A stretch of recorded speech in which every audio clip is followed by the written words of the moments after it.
Je vous amène à travers cette vidéo dans l'Italie de Meloni, où il se passe quelque chose de complètement incroyable. C'est-à-dire que voilà, on assiste à une révolution de droite, on ne peut pas dire autrement, mais faut-il comprendre, décrypter l'actualité qui se déroule, ne pas la prendre à brûle-pourpoint, même si ça donne envie. Voilà, donc il y a coup porté au lobby transgenre de gauche.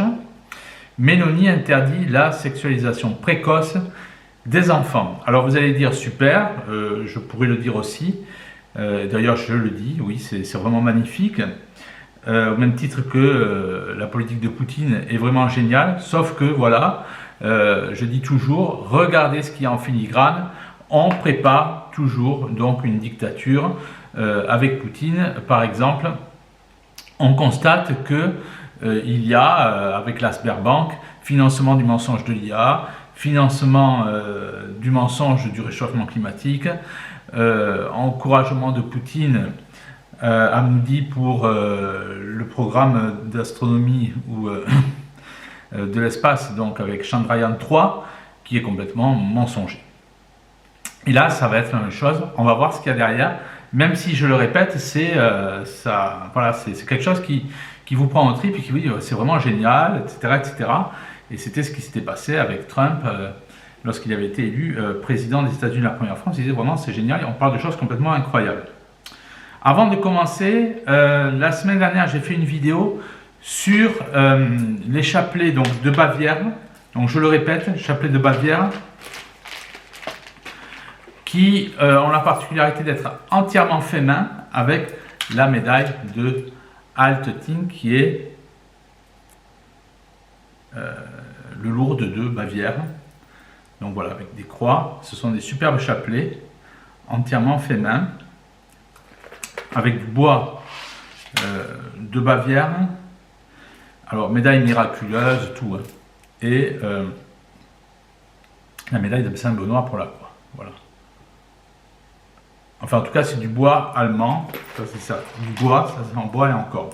Et ça, c'est la médaille, c'est le chapelet de Saint-Michel aux 9 cœurs des anges. Alors ça, je ne l'ai jamais dit, mais la particularité du chapelet de Saint-Michel, c'est que alors là, je peux vous dire, vous êtes monté sur de la dynamique, toutes des primes, etc. Ça vole en éclat. Mais il faut aussi faire, enfin, vous pouvez faire ça seulement avec, enfin, c'est le chapelet conventionnel. Donc le chapelet conventionnel entre guillemets, celui de la Sainte Vierge, et celui-là qui ne remplace pas le chapelet de la Sainte Vierge, le chapelet de Saint-Michel. Et vous recevez tout, c'est bien présenté. Voilà, c'est ce que je voulais vous dire. Et il faut faire, en plus, ça c'est génial, ça change votre vie, les litanies de Sainte Jeanne d'Arc.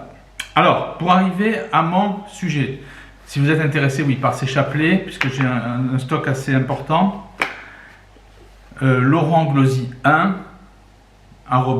@gmail.com, laurentglosy1 @gmail.com. Donc voilà, on commence donc ce sujet qui est vraiment, c'est passionnant parce qu'il y a vraiment beaucoup de choses à dire. Coup porté au lobby transgenre de gauche, Meloni interdit la sexualisation précoce des enfants. Alors vous allez me dire super, c'est exactement la même politique qu'avait mené, pour moi c'était un grand homme politique, c'était Tudjman en Croatie, qui s'était opposé à toutes ces choses-là. Et quand le parti de gauche, donc, parce que Tudjman est décédé en octobre 1999, c'est au même moment où Poutine arrive au pouvoir. Poutine arrive au pouvoir en décembre 1999. Bon, il y a un chassé-croisé malheureux, c'est-à-dire que Tudjman décède.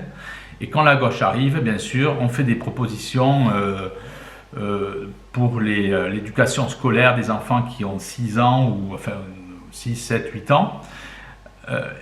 Des choses assez... voilà, on est complètement dans la sexualisation avec des trucs complètement démoniaques, pour dire les choses comme elles sont. Et là, maintenant, en Italie, on a ce tremblement de terre à droite donc, qui se passe. Donc, Meloni, pour vous expliquer donc qu'est-ce que le procédé, hein, donc mène un projet qui vise à protéger les enfants contre l'endoctrinement précoce et à renforcer les droits éducatifs des parents.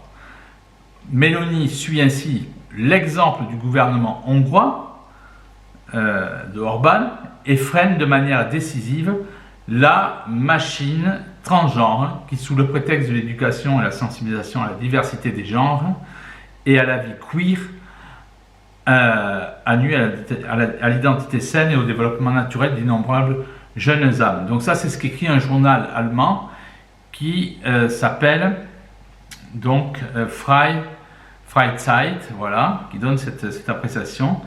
Dans sa croyance progressiste de gauche, le gouvernement donc allemand, pour ça il y a une comparaison avec l'Allemagne, allemand, sacrifie les enfants au profit d'expériences idéologiques. Alors il faut savoir qu'en Bavière, qui est quand même le land le plus traditionnel, vous avez dans les bibliothèques des lectures faites par des queers, vous avez des partis politiques donc, qui se présentent, donc c'est pas la gauche et la droite, qui se présentent sous des identités, voilà, des revendications sexuelles, on va dire. Voilà. Donc il y a quelque chose de nouveau, et il faut savoir que dans les bibliothèques en Allemagne, on colle des pastilles, des autocollants quand ce sont des livres pour les homosexuels. Voilà. Donc il y a beaucoup de choses qui sont en route, et si ça se passe en Bavière, c'est le land le plus traditionnel, où c'est la CSU qui dirige, je ne vous dis pas dans le reste, quoi. Style à Berlin, qui est à gauche. Donc l'initiative de Meloni contraste fortement avec l'Allemagne, où le gouvernement chrétien-démocrate poursuit et encourage sans relâche la sexualisation des enfants dans les crèches et les écoles alimentées par la gauche et les Verts. Par le biais du programme fédéral, donc en Allemagne, Démocratie Leben, et des fonds régionaux, le gouvernement fédéral et les Länder injectent des millions d'euros provenant des impôts dans des associations queer et des associations d'éducation sexuelle douteuse, c'est ce qu'écrit donc Freizeit, qui, avec le soutien de l'État, diffuse la propagande d'une prétendue diversité sexuelle dans les crèches et les écoles primaires. Voilà, et il faut savoir qu'en Allemagne, il y a des gens qui ont essayé de s'opposer à tout ça et qui ont eu de gros problèmes. Je pense qu'on peut même parler, à vérifier, de peine de prison. En Italie, il n'existe à ce jour aucun enseignement obligatoire en matière d'éducation sexuelle à l'échelle nationale, ce qui s'explique par le scepticisme profondément ancré des Italiens à l'égard de l'ingérence de l'État dans les affaires familiales. Une approche trop ouverte de la sexualité en public est mal vue par les Italiens et contraste fortement avec l'approche établie en Allemagne, selon laquelle il n'est jamais trop tôt pour commencer l'éducation sexuelle. Donc là, la loi de Meloni est un modèle pour l'Europe. Voilà, c'est ce que l'on peut penser. Donc, et le ministre de l'Éducation de Meloni, Giuseppe Valditara, met l'accent sur la protection contre les théories du genre et l'endoctrinement. Meloni déclare: la famille reste le lieu le plus important pour l'éducation des enfants. Vous avez des déclarations comme ça de ministres en Italie qui disent voilà, ou qui mettent fin complètement aux parents 1, aux parents 2, et qui disent voilà, une famille c'est une maman et un papa. Voilà ce qui se dit.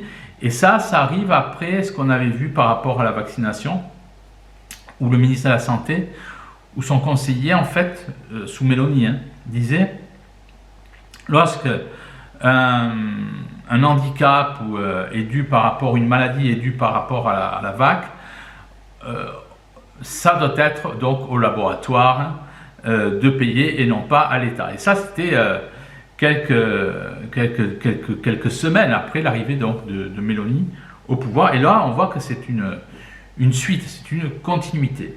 Alors, ce qui est intéressant de comprendre, c'est que il y a en Italie un double langage politique. C'est pas seulement en Italie, mais bon, nous sommes en République, nous sommes en démocratie. Donc la démocratie, c'est le mensonge permanent. Reste à savoir si après ce mensonge est distillé par le politicien lui-même ou par ce qui est derrière le politicien, c'est-à-dire la main invisible, la main des loges, la main maçonnique. Moi, ce que je constate, donc il y a deux choses. Déjà dans le monde, ce qu'il faut bien comprendre, vous aviez, j'allais dire 3 guerres mondiales, enfin la troisième ne me semble pas très loin, il y a les 2 premières guerres mondiales.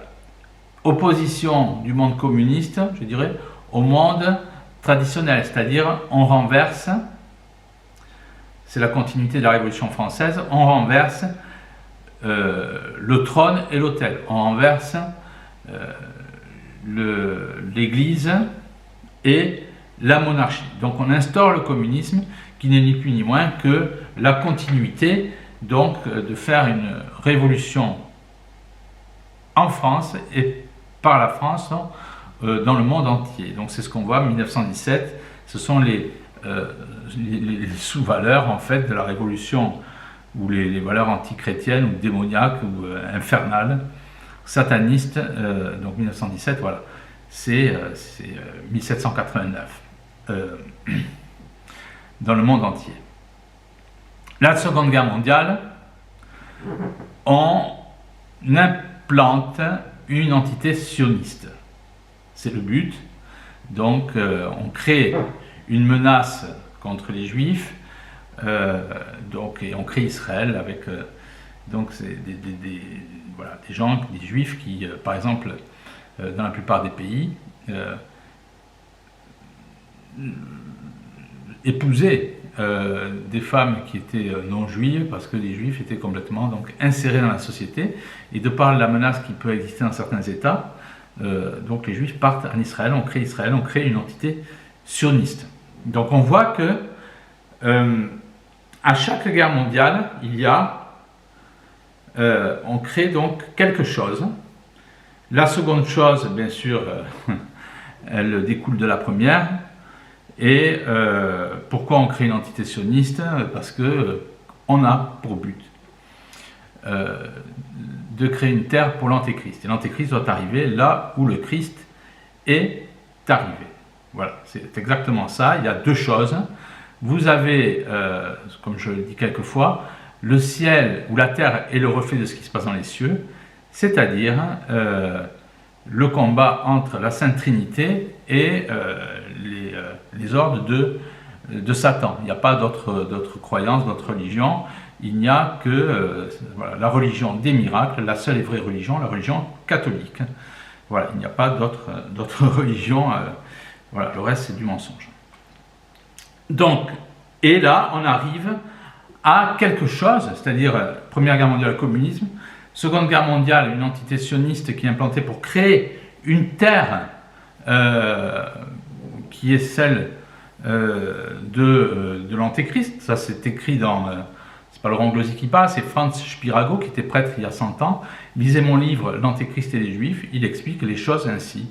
On crée l'entité donc enfin, on a une terre pour l'Antéchrist. Ça fait 100 ans qu'il écrit donc ce livre. C'était un prêtre en Allemagne.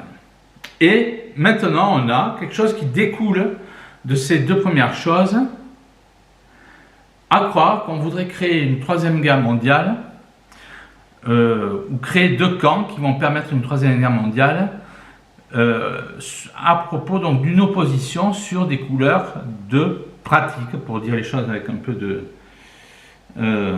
d'élégance, sur des pratiques sexuelles, sur des revendications sexuelles. Donc on est quand même à l'opposé, on va dire, d'un mode et d'un monde religieux. On n'est pas du tout dans les saintes croyances donc de l'Église catholique. Cela va sans dire. Et il semblerait, on le voit bien, que les camps qui se déterminent aujourd'hui sont des camps qui s'opposent non pas sur communisme et monarchie, non pas sur sionisme et monde arabe, mais sur des pratiques sexuelles. Comme quoi, voilà, c'est assez troublant, mais on en est là. Donc, voilà, ce sont des revendications politiques.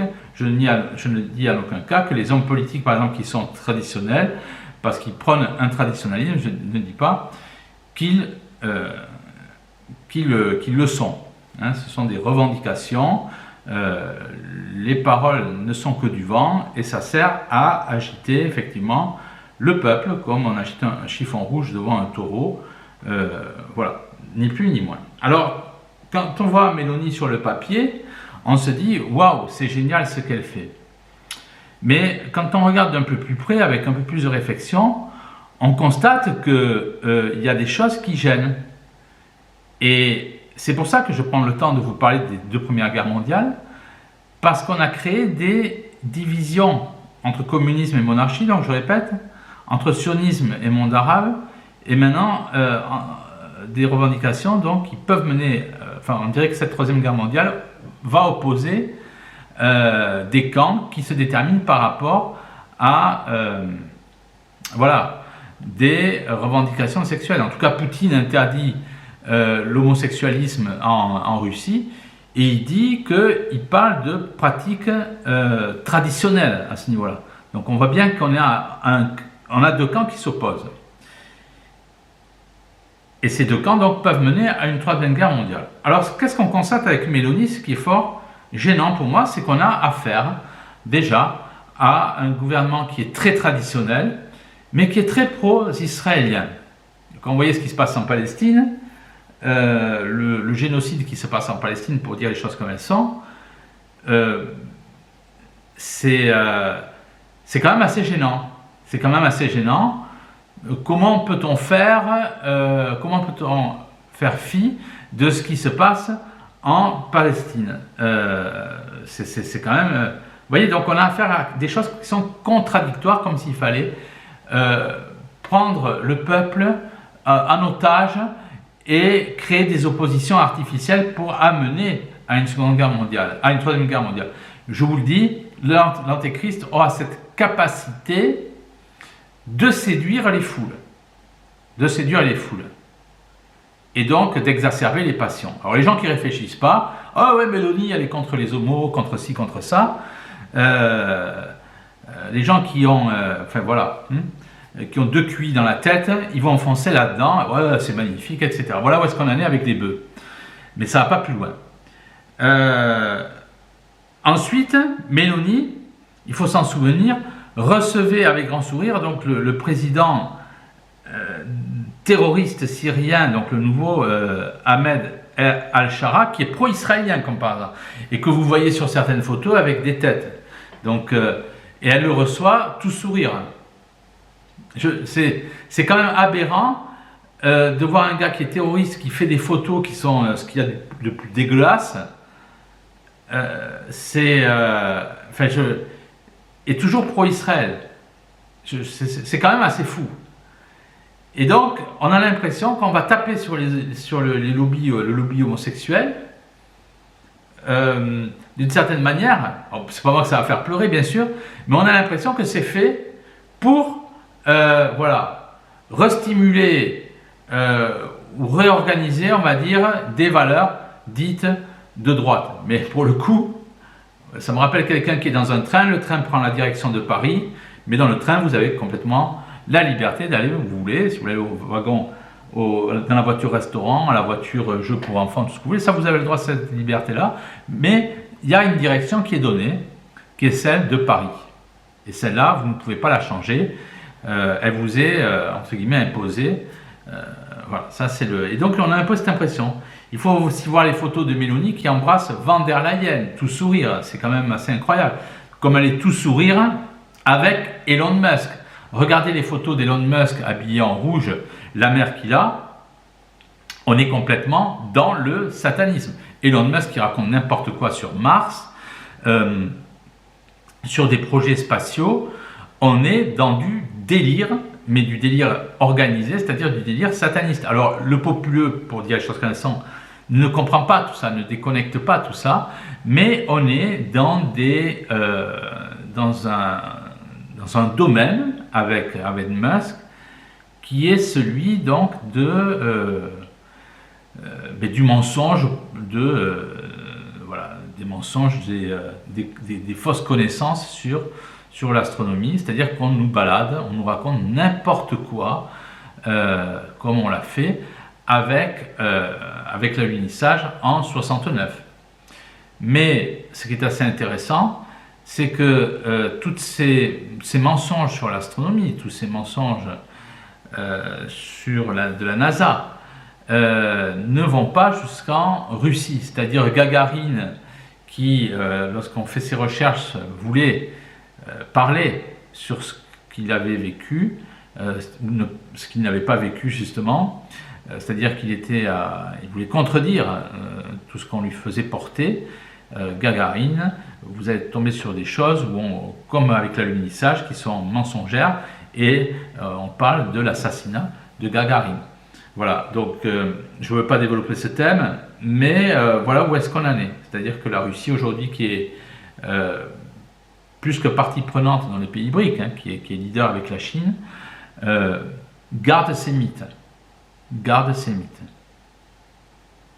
Donc on voit que le mythe de l'astronomie avec Gagarine, c'est le mythe de l'aventure spatiale, si je puis dire, ou de la conquête spatiale de l'Union soviétique. Mais ça, on n'y touche pas. C'est-à-dire qu'on fait semblant de toucher à l'Union soviétique, mais pour les mythes, on les garde.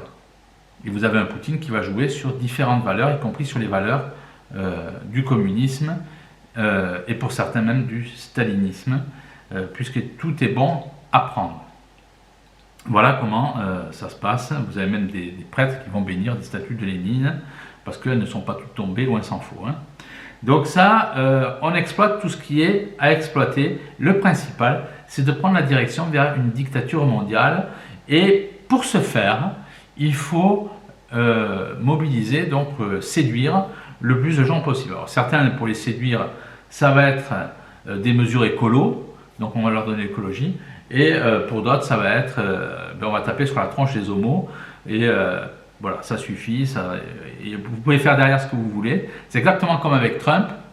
Trump s'est servi de son ministre de la Santé, Robert Kennedy, donc ça a aveuglé tout le monde, c'était une opération com, et derrière, il recevait Elon Musk à la Maison Blanche, donc pour des projets de puces, etc., etc., etc.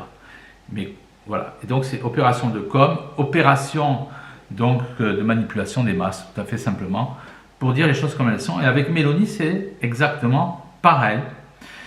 Nous avons aussi, il faut s'en souvenir, c'est comme Salvini, qui avait été ministre de l'Intérieur donc il y a quelques années.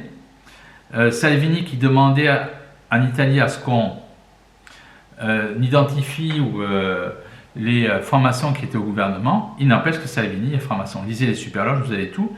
Salvini était tantôt pour les valeurs de la famille et contre les homosexuels. Salvini, un jour, change, parce que certainement, il voulait avoir l'adhésion donc des loges de gauche.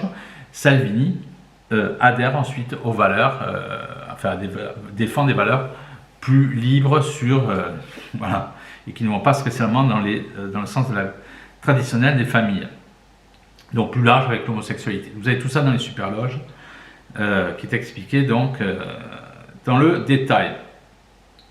Et Mélanie, vous l'avez aussi dans le groupe Aspen. Et ça, c'est tout à fait intéressant parce que quand vous allez faire votre recherche sur le groupe Aspen, et c'est comme ça que vous comprenez qu'elle va embrasser Van der Leyen, etc. Le but du groupe Aspen, donc, c'est fondé en 1950, donc dans le Colorado aux États-Unis. Et le but du groupe Aspen, déjà, ça vous donne une certaine odeur, quand vous lisez entre les mots, a pour but d'encourager l'ouverture sur le monde, la prise d'initiative et l'exercice des responsabilités au service du bien commun. Ça, c'est du vocabulaire maçonnique. Pile poil, c'est sur mesure. Donc c'est composé d'associations indépendantes, et quand vous regardez qui sont les personnes qui adhèrent au groupe Aspen, vous avez, excusez-moi du peu, Madeleine Albright, celle qui était quand même partie prenante pour bombarder la Serbie. Vous avez Henry Louis Gates, donc ce qui n'a ça n'a rien à voir donc avec c'est un essayiste, etc. Enfin bon, ça n'a rien à voir avec peut-être qu'il y a des domaines de cousinage, mais en tout cas voilà, vous avez donc cet écrivain très large, on va dire. donc de l'État de Virginie, réalisateur de télévision spécialisé dans l'histoire et la culture afro-américaine. Donc là, on a une direction sur ce qu'on appelle, avec cet écrivain Henry Louis Gates, sur le monde pluriculturel. Vous voyez ce que je veux dire? Sur le cosmopolitisme. Vous avez aussi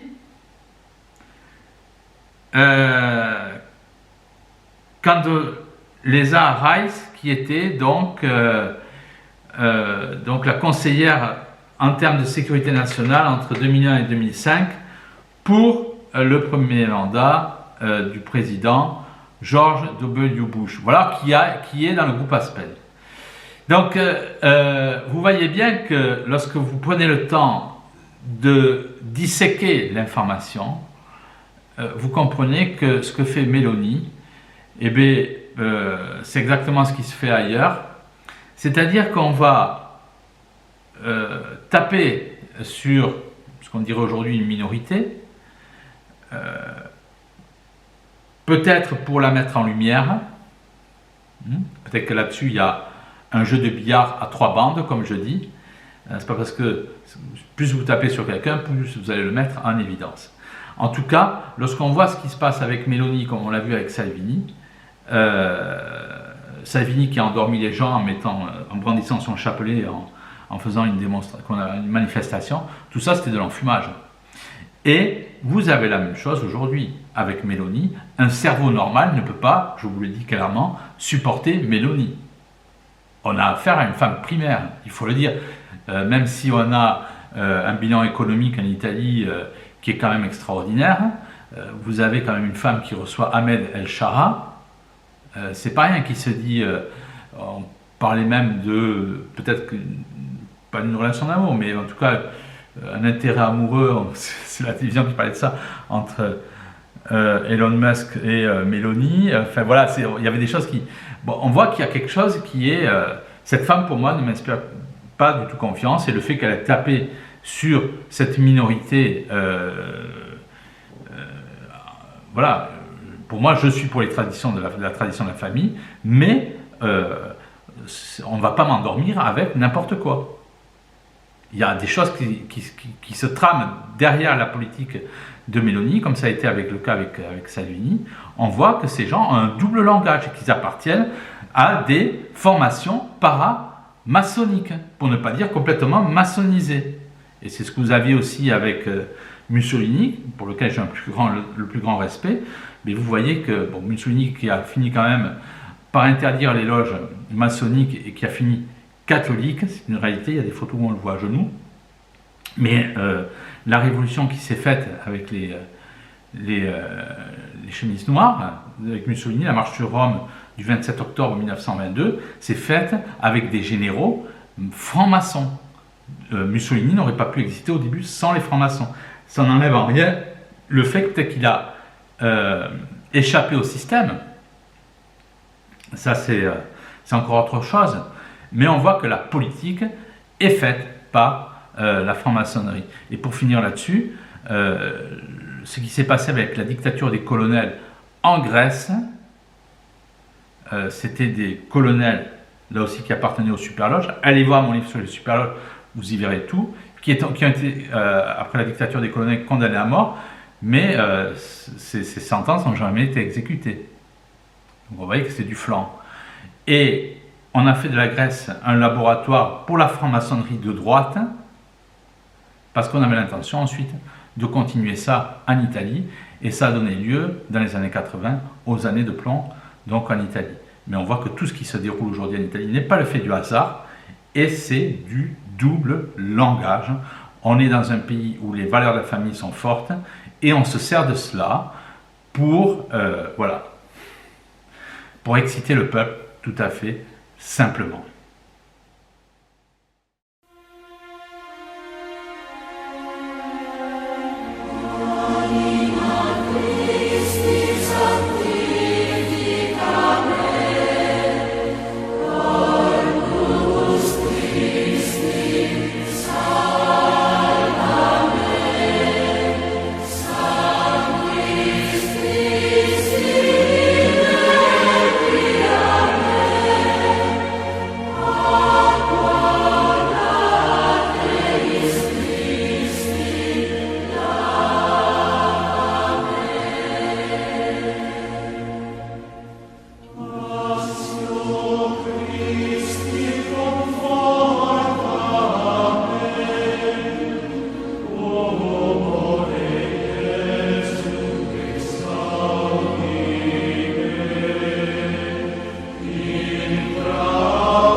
all